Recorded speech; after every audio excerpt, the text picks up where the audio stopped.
UPSC student লাইফতো এনেকুৱা কোনো মানুহ নাই চাগে তেওঁ UPSC বিষয়ে শুনা নাই UPSC বিষয়ে চবে শুনিছে আৰু চবৰে মনৰ এটা হেঁপাহ যে UPSC নহয় জীৱনত মই ষ্টুডেণ্ট লাইফত এবাৰ নহয় এবাৰ UPSCটো নিশ্চয় দিম চবে এইটো ভাবে ইনফেক্ট লাগিলে মই তাত পাছ হওঁ বা নহওঁ এইটো পিছৰ কথা কিন্তু ট্ৰাইটো মই কৰিম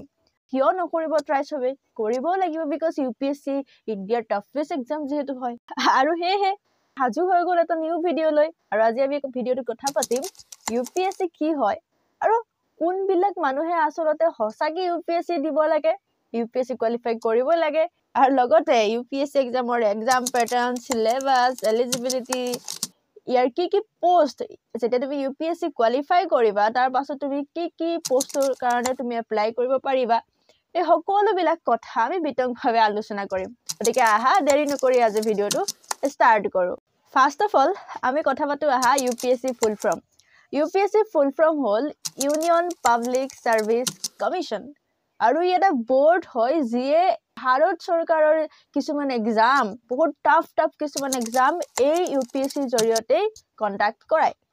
নাও আমি কথা পাতোঁ আহা UPSC বিশ্ববিখ্যাত হোৱাৰ কাৰণত লুকাই থকা সেই পোষ্টকেইটা কি পোষ্ট আছে যাৰ কাৰণে UPSC বিশ্ববিখ্যাত ওকে প্ৰথম যিটো পোষ্ট হৈছে যিটো সকলোৰে প্ৰিয় পোষ্ট আৰু যাৰ কাৰণে 90% ষ্টুডেণ্টে UPSC দিয়ে তাৰ মেইন কাৰণটো হৈছে IAS অফিচাৰ মানে কৈছো ন জীৱনত একবাৰ IAS দিলা দে ইয়াৰ ফাৰ্ষ্টটো হৈছে IAS officer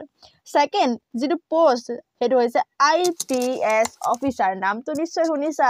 IPS officer Indian police service থাৰ্ডটো হৈছে IFS অফিচাৰ ঠিক এইদৰে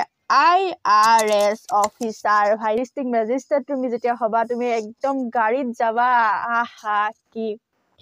ফিল লাগিব বাট সেইটো বাৰু পিছৰ কথা সেইটো কাৰণে IAS অফিচাৰ পাৰো বাৰু কোন দিশত ভাল সেইটো মই নাজানো ঠিক আছে এইটো ভাল কথা নহয় এনেকৈ ভাবি IAS অফিচাৰ হোৱাটো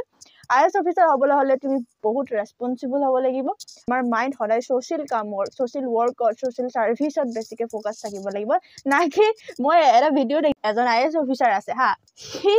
কাম কৰিবলৈ বাদ দি ইনষ্টাগ্ৰামত ৰিলছ বনাই এক্টৰছৰ লগত ঘূৰি ফুৰে যে কি কৰি ফুৰে একচুৱেলি IAS অফিচাৰ এইটো কাম নহয় ঠিক আছে IAS অফিচাৰ কাম চিভিল যিবিলাক ব্যক্তি আছে সিহঁতক কি ধৰণে আমি সহায় কৰিব পাৰোঁ তাৰ বিষয়ে এইটো গুৰুত্ব দিব লাগে কিন্তু সিহঁতে নিজে পাৱাৰত বেলেগে কিবা কৰা দেখা যায় বাৰু মই আশা কৰিছোঁ যে তোমালোকৰ মাইণ্ডটো তেনেকুৱা নহয় আৰু তোমালোকে ছাৰ্ভিচ চিভিল ছাৰ্ভেণ্টৰ কাৰণেই IASৰ সপোন দেখিছা তো ইমানবিলাক ডাঙৰ পোষ্ট আছে যিবিলাক যদি তুমি কোৱালিফাই কৰিব বিচাৰা প্ৰথমতে UPSC এক্সামত বহিব লাগিব তো ফাৰ্ষ্টতে আমি কথা পাতোঁ আহা এলিজিবিলিটি ভাই ইমান টাফেষ্ট এক্সাম ইণ্ডিয়াৰ ভিতৰত এইটো দিবলৈ হ'লে মোৰ মেক্সিমাম কি কোৱালিফিকেশ্যন থাকিব লাগিব তো তাৰ ৰাইট এনচাৰটো হ'ল গ্ৰেজুৱেশ্যন অৰ্থাৎ তুমি BA BSc BTech BCom যিয়ে নহওক তুমি MBBS কৰিছা যিয়ে নকৰা কিন্তু তুমি গ্ৰেজুৱেট হ'ব লাগিব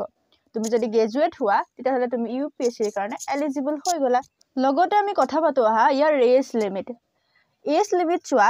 UPSCৰ কাৰণে সাধাৰণতে এলিজিবল হয় এট দ্য এজ অফ 21 যদি তোমাৰ বয়স 21তকৈ কম তেতিয়াহ'লে না তুমি UPSCৰ কাৰণে এলিজিবল হোৱা নাই তুমি এতিয়া ছোটা বাচ্চা হৈ আছা তুমি চিভিল ছাৰ্ভেণ্টৰ কাৰণে এলিজিবল নহয় ঠিক আছে তো 21 হৈছে মিনিমাম আৰু মেক্সিমাম হৈছে 32 তুমি যদি ভাবিছা যে 21 আৰু 32 10 বছৰ 11 বছৰ ইমানতো মই এনেও UPSC ক্লিয়াৰ কৰি ল'ম না ভুল ভাবিছা 32 এজতো মানুহে UPSC ক্লিয়াৰ কৰিব নোৱাৰে কাৰণ UPSCত পোষ্ট বহুত কম থাকে আৰু নাম্বাৰ অফ এটেম্প যে তুমি কিমান এটেম্প দিব পাৰিবা UPSC এক্সামত তো ইয়াৰ নাম্বাৰ অফ এটেম্পটো হৈছে 7 টাইমছ তুমি 7 বাৰ UPSC দিব পাৰা হালাকি এটো একচুয়ালি যেটো এজ লিমিটৰ লগতে যেটো এক্সাম এটেম্প্ট হয় হেতু তোমাৰ যেটো কাষ্ট তাৰ সাপেক্ষে ভেৰি কৰে কিন্তু জেনাৰেলৰ ক্ষেত্ৰত যদি মই চাও তেতিয়া হলে 32 ম্যাক্সিমাম এজ হয় এসটি কাৰণেটো এটা বহুত ভাল কথা যে এসটি কাৰণ আনলিমিটেড তোমাৰ যিমান মন যায় তুমি সিমান এটেম্প্ট দি থাকা তাত কোনো ইস্যু নাই কিন্তু যিহেতু এটা টাফেষ্ট এক্সাম হয় UPSC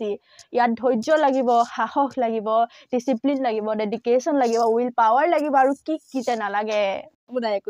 এতিয়া আমি কথা পাতো আহা UPSC এক্সামৰ এক্সাম পেটাৰ্ণ ইয়াৰ এক্সাম পেটাৰ্ণটোনো কেনেকুৱা তো ইয়াৰ এক্সাম পেটাৰ্ণটো দেখিলে মই শ্বকড হৈ যাওঁ যে এনেকুৱাও কোনোবা এক্সাম পালে নেকি ইমান টাফ চোৱা ইয়াৰ এক্সামটো তিনিটা ভাগত ভাগ কৰা হৈছে প্ৰথমটো কৈছে প্ৰিলিমছ এক্সাম কৈছে যে তুমি UPSC দিবলৈ আহিছা ভাই বেহেন তুমি UPSC দিবলৈ আহিছা তোমাৰ সেই বেছিক নলেজখিনি আছে নাই তুমি ইমান টাফেষ্ট এক্সামলৈ দিবলৈ আহিছা তোমাৰ বহিছে আমি টাইম ৱেষ্ট নকৰোঁ প্ৰথমতে তুমি প্ৰিলিমছ দিয়া যদি তুমি প্ৰিলিমছ কৰি ক্লিয়াৰ কৰা তেতিয়াহে তুমি মেইনছ দিয়া হৈছে প্ৰিলিমছত দুখন পেপাৰ আছে ঠিক আছে এখন পেপাৰ হৈছে পেপাৰ 1 আৰু এখন হৈছে পেপাৰ 2 পেপাৰ 1 খন আছে 200 মাৰ্কছৰ পেপাৰ 2 খন আছে 200 মাৰ্কছৰ টাইম আছে 2 আৱাৰ্ছ আৰু এটোটো আছে 2 আৱাৰ্ছ যদি তুমি প্ৰিলিমছ ক্লিয়াৰ কৰা এই দুখনত ঠিক আছে কোৱালিফাই কৰা তেতিয়াহ'লে তুমি মেইনছ এক্সাম দিবলৈ পাবা আৰু মেইনছ এক্সাম ইমানখিনি কি পঢ়িম paper 1 paper 2 paper 3 paper 4 paper 5 paper 6 paper 7 my God इतना पेपर है 250 सबते 250 আছে ঠিক আছে 8খন পেপাৰ আছে মেইনছত পেপাৰ 1 খনত তোমাক দিয়া হয় এছে পেপাৰ 2 খনতো দিয়া হয় এছে বাকি এই পেপাৰ 3 4 5 এইগিটাত থাকে তোমাৰ জেনাৰেল ষ্টাডিজ আৰু তাৰ পাছত আহে পেপাৰ 6 আৰু পেপাৰ 7 আৰু সেই দুখনত সুধে তোমাক অপচনেল সাবজেক্ট এটো তোমাৰ নিজৰ ওপৰত ডিপেন্ড কৰে যে তুমি অপচনেল সাবজেক্ট কি লোৱা তো ইমানখিনি পেপাৰ আছে ও মাই গড এতকৈ ডাঙৰ কথা যে UPSC এক্সামটো সকলোকে টাফেষ্ট কিয় বনায় কিয় ইমান টাফেষ্ট বিকজ এই সকলোবিলাক তুমি ডেসক্ৰাইব কৰিব লাগিব তোমাক টিক মাৰ্ক দিয়া কোৱেশ্চন আহে যে চাৰিটা ভিতৰত তুমি যিকোনো এটা টিক কৰি দিয়া তুমি মাৰ্কছ পাই যাবা লিখিব লাগিব হাতেৰে লিখিব লাগিব তোমাৰ ৰিকল কেপাচিটি থাকিব লাগিব আৰু তুমি তোমাৰ যিমানখিনি নলেজ আছে সেই নলেজখিনিক ভালদৰে ৰাইটিঙত ৰিপ্ৰেজেন্ট কৰিব পাৰিব লাগিব তোমাৰ ডেপথ থিংকিং হেতু তাত দেখাব পাৰিব লাগিব তেতিয়াহে তুমি ইয়াত কোৱালিফাই কৰিব পাৰিবা আৰু যদিহে মানলি লৈছো তুমি মেইনছ কোৱালিফাই কৰিব ললা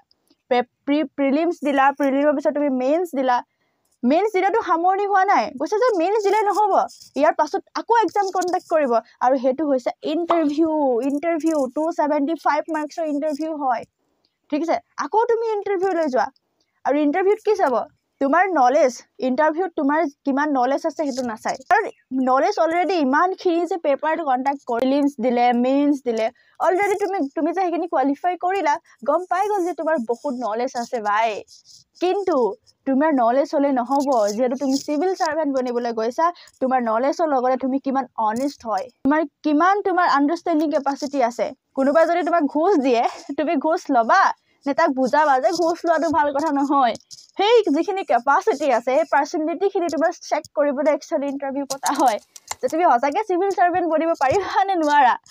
ঠিক আছে তো UPSC ক্লিয়াৰ কৰিবলৈ হলে তিনিটা step prelims mains and interview prelims কেৱল আৰু কেৱল কোৱালিফাইং এক্সাম হয় তাৰ পাছত আহিলে মেইনছ আৰু ইন্টাৰভিউ দুইটা এক্সামত পোৱা টোটেল মাৰ্কছৰ ওপৰত নিৰ্ভৰ কৰি মেৰিট লিষ্ট ওলাব আৰু যদি ৰিজাল্ট ভাল হয় তোমাৰ নামো সেই মেৰিট লিষ্টত থাকিব syllabus history economy polity geography science current affairs জিকে এইবিলাক হৈছে সিলেবাছৰ বেছিক আৰু ইয়াৰ ওপৰতে নিৰ্ভৰ কৰি সম্পূৰ্ণ সিলেবাছখন তৈয়াৰ কৰিছে সিলেবাছৰ কাৰণে আমি এটা এডিশ্যনেল ভিডিঅ' বনাম আজিৰ ভিডিঅ'টোত আমি সিলেবাছৰ বিষয়ে আলোচনা নকৰোঁ কাৰণ ভিডিঅ'টো অলৰেডি বহুত দীঘল হৈছে আৰু বেছি দীঘল নকৰোঁ গতিকে সকলোলৈ আগন্তুক আহিবলগীয়া নতুন বছৰৰ শুভেচ্ছা জ্ঞাপন কৰি সকলো যাতে ভালে কুশলে থাকে নিজে হাঁহি থাকে আৰু সকলোকে হহুৱাই থাকি নিজৰ লগতে সমাজৰ উন্নতি কৰি আগুৱাই যায় তাৰে কামনা কৰিছোঁ টাটা বাই বাই